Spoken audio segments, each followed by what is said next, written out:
pagsapit ng Pasko.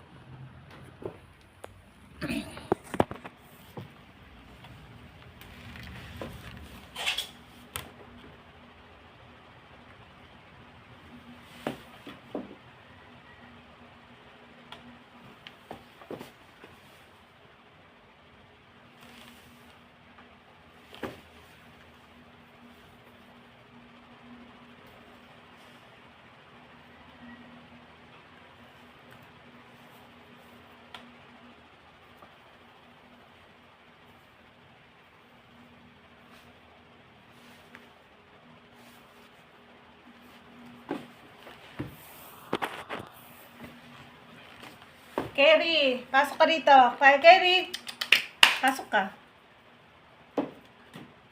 Dito. Upo, upo. Upo. Upo, upo. Ay.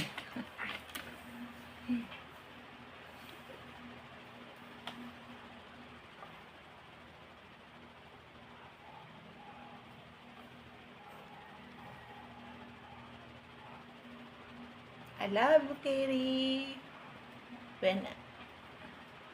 Una pa lang nakita ko si Kyrie, napamahal na ang loob ko sa kanya.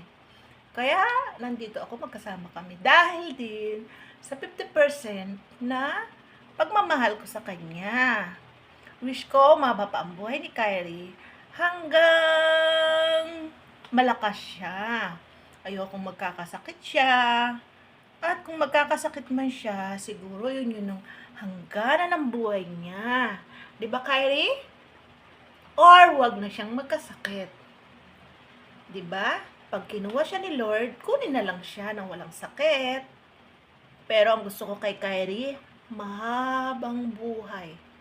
Diba, Kyrie? Kasi mahal ko na si Kyrie. Pag mahal ko na, gusto ko mahabang buhay. Diba, Kyrie? Merry Christmas to all, everyone. Di pa man Pasko. Pasko na sa amin ni Kyrie. O, diba? O, bye Kyrie, alis muna ako, ha. Mabait ka lang palagi dito. Kakahulan mo ang mga taong hindi mo kilala. Ha? Okay? Okay. Okay na. Bye-bye na. Get up, get up, get up. Get up, get up.